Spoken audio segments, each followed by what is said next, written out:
और खबरें विस्तार से देखते हैं। 5 मिनट में 25 खबरों के बाद अब अपडेट डाल लेते हैं। आपको बता दें कि कोरोना वायरस के जो मामले हैं वो लगातार बढ़ते जा रहे हैं। देश में तेजी से पैर पसारता जा रहा है कोरोना और इसकी संख्या जो है दिन ब दिन बढ़ती जा रही है। 2069 मामले अब तक आ चुके हैं। 24 घंटे में 15 लोगों की जान जा चुकी है और महाराष्ट्र, केरल और तमिलनाडु में सबसे ज्यादा केस सामने आ चुके हैं। तो इस वक्त की बड़ी अपडेट कोरोना से जुड़ी है। हम आपको बता दें कि देश में तेजी से कोरोना पैर पसार रहा है। देश भर में कोरोना की जो संख्या है मरीजों की वो 269 तक पहुंच गई है। 24 घंटे में अगर बात की जाए तो यहां पर 15 लोगों की जान जा चुकी है। महाराष्ट्र, केरल और तमिलनाडु में सबसे ज्यादा केस सामने आ चुके हैं। आपको बता दें कि दिल्ली में कोरोना के मरीजों की जो संख्या है वो 200 के पार कर गई है। तो तेजी से जो कोरोना है वो अपना पैर पसारता हुआ दिख रहा है और तमाम राहत बचाव के काम किए जा रहे हैं, लेकिन इस पर रोक नहीं लगाई जा पा रही है। और मरुधरा में आपको बता दें कि कोरोना काल बन चुका है। प्रदेश में कोरोना के 133 पॉजिटिव मरीज जो है सामने आ चुके हैं। अब तक कोरोना से यहां पर 3 लोगों की मौत हो चुकी है। चूरू और जोधपुर में कर्फ्यू लगा दिया गया है। तो इस वक्त की बड़ी खबर आपको बता दें कि चूरू और जोधपुर में कर्फ्यू लगा दिया गया है। अब तक यहां पर मरुधरा में 3 लोगों की मौत हो चुकी है, जबकि पॉजिटिव केसेस की बात की जाए तो ये आंकड़ा 133 तक पहुंच चुका है।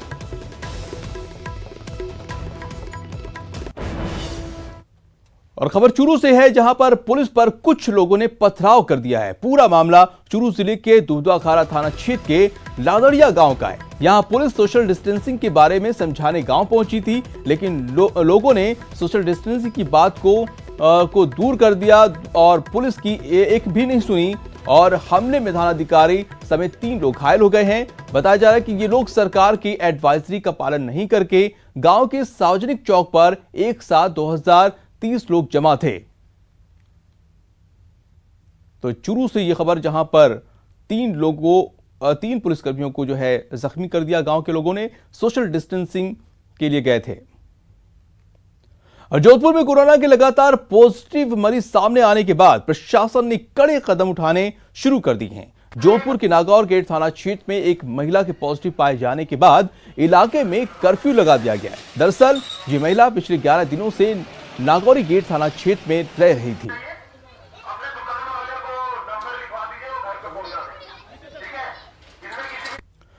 कोरोना के बढ़ते प्रकोप को देखते हुए NWR corona coach isolation ward बनाने की तैयारी में जुट गया है। इस आइसोलेशन वार्ड में 3 लाख से ऊपर मरीजों की भर्ती होने की क्षमता होगी। बता दें कि एनडब्ल्यूआर ने अपनी कोच को कोरोना आइसोलेशन वार्ड में तब्दील करने का खाका पेश किया है। पूरे भारत में सभी रेलवे जोन को मिलाकर 3 लाख से ऊपर कोच तैयार किए जा रहे हैं।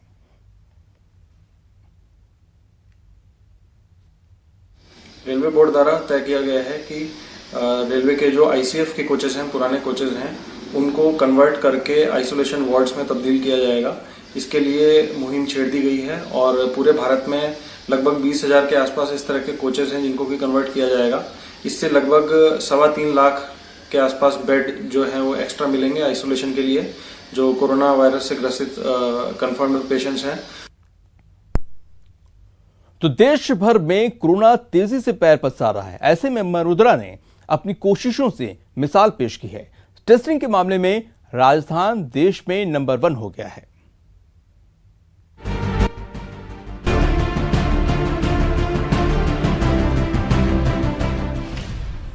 ऐसे लड़ेंगे, ऐसे जीतेंगे। कोरोना हारेगा, मरुधरा जीतेगा। टेस्टिंग में मरुधरा सबसे आगे। देश में मरुधरा नंबर 1। जी हां, देश में मरुधरा नंबर 1 हो गया है। कोरोना को हराने में गहलोत सरकार और कोरोना योद्धाओं की कोशिशों से ये मुमकिन हो पाया है। देश में सबसे ज्यादा कोरोना टेस्टिंग करने के मामले में कोई भी राज्य मरुधरा से आगे नहीं है और जिस तरह से मरुधरा कोरोना को हराने में लगा हुआ है, उससे मरुधरा दूसरे राज्यों के लिए मॉडल बन गया है। प्रधानमंत्री जी के साथ भी मुख्यमंत्री जी की वीडियो कॉन्फ्रेंसिंग हुई है और राज्य सरकार ने जो कदम उठाए हैं, चाहे यहाँ के चिकित्सा विभाग ने, चाहे लॉकडाउन से उत्पन्न स्थिति के तहत दूसरे विभागों ने, जो जो स्टेप उठाए प्रधानमंत्री जी को अवगत कराया गया। उन्होंने भी राज्य के द्वारा उठाए गए कदमों की सराहना की। जिस तरह से कोरोना का संक्रमण बढ़ता जा रहा है उसको लेकर गहलोत सरकार पूरी तरह से सतर्क है और मुस्तैद भी। लिहाजा अब ये जान लीजिए कि आखिर कोरोना के खिलाफ जंग में वडोदरा क्यों आगे है। उत्तर भारत में सबसे पहला केस जयपुर में मिला था। 2 इटालियन टूरिस्ट कोरोना पॉजिटिव पाए गए थे। अब तक 130 से ज्यादा हुई पॉजिटिव मरीजों की संख्या। सबसे पहले 22 मार्च को लॉकडाउन राजस्थान में हुआ, जबकि देश में 24 मार्च को लॉकडाउन का ऐलान हुआ। देश में सबसे ज्यादा टेस्ट राजस्थान में हुए हैं। 27,000 से ज्यादा एक्टिव सर्विलांस टीम लगी है। सर्विलांस टीम 24 घंटे कोरोना को हराने में लगी है। अब तक 45% आबादी की स्क्रीनिंग हो चुकी है। राजस्थान की आबादी करीब 7 करोड़ 50 लाख है। एक्टिव सर्विलेंस के तहत घर घर जाके सर्वे करने का काम, उसमें उन्होंने 98,57,493 परिवारों का घर घर जाके सर्वे किया है और करीब राज्य की 4,16,58,196 लोगों की व्यक्तिगत स्क्रीनिंग का काम किया है। चलिए अब एक नजर कोरोना से लड़ने की तैयारियों पर भी डाल लेते हैं। यहाँ 1 लाख क्वारंटाइन बेड का इंतजाम किया गया है। 20,000 से ज्यादा आइसोलेशन वार्ड तैयार हैं। निजी अस्पतालों में भी ओपीडी और आइसोलेशन की व्यवस्था है। वेंटिलेटर्स भी पर्याप्त संख्या में उपलब्ध हैं। विभाग के पास 11,442 पीपीई किट हैं। 36,764 N95 मास्क भी रखे हुए हैं। 15 से ज्यादा ड्रोन कैमरे निगरानी कर रहे हैं। कोरोना को हराने का अब आगे गहलोत सरकार का मास्टर प्लान भी जान लीजिए। सरकार ने कम्युनिटी स्प्रेडिंग को रोकने के लिए कवायद तेज कर दी है। अब हर नागरिक की स्क्रीनिंग होगी। सीरो सर्विलांस के तहत रैंडम सैंपलिंग होगी। आईसीएमआर के अप्रूव्ड रैपिड टेस्टिंग किट से सैंपलिंग, किट से एंटीबॉडी और एंटीजन टेस्ट संभव हो सकेंगे। ब्लड ड्रॉप और स्ट्रिप्स के जरिए रैंडम सैंपलिंग का काम होगा। सीरो सर्विलांस और कंटेनमेंट दोनों तरह की सैंपलिंग चलती रहेगी। रैंडम जो सैंपलिंग के ऊपर भी आज मुख्यमंत्री जी की चिकित्सकों के साथ, वरिष्ठ चिकित्सकों के साथ और एपिडेमियोलॉजिस्ट के साथ भी चर्चा हुई, तो इस बात पे जोर दिया गया कि राजस्थान में रैंडम सैंपलिंग भी होना चाहिए और उसके लिए रैपिड टेस्टिंग किट के माध्यम से ये सैंपलिंग का काम किया जाना चाहिए।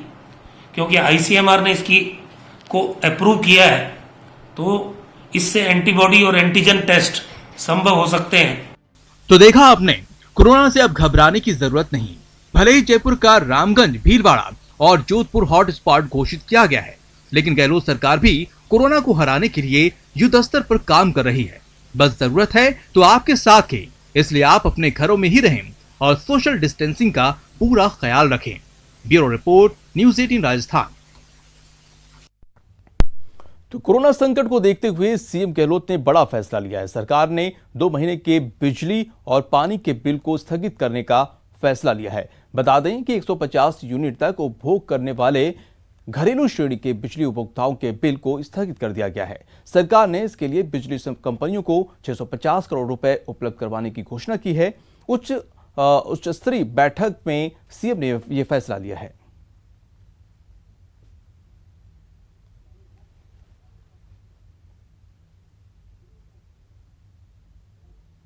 तो किसानों के लिए भी सीएम ने कई बड़े फैसले लिए हैं। इस साल खरीफ में किसानों को 25% ज्यादा फसली कर्ज दिया जाएगा। सरकार पीएम फसल बीमा योजना में भी 700 करोड़ प्रीमियम का भुगतान करेगी। ग्राफिक्स के जरिए आप देख सकते हैं किसानों को किन किन चीजों में छूट दी गई है।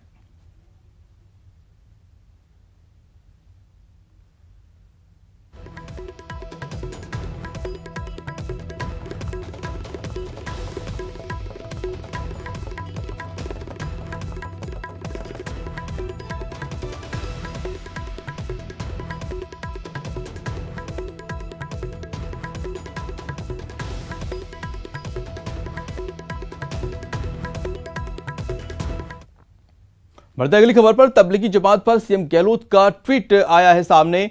दिल्ली में ऐसा आयोजन होना चिंताजनक बताया है। जानकारी मिलते ही तुरंत रोकना था आयोजन, चाहे विरोध का सामना भी करना पड़ता। लॉकडाउन को असफल करने वालों पर कार्रवाई हो। सीएम अशोक गहलोत ने ट्वीट करके ये बयान दिया है।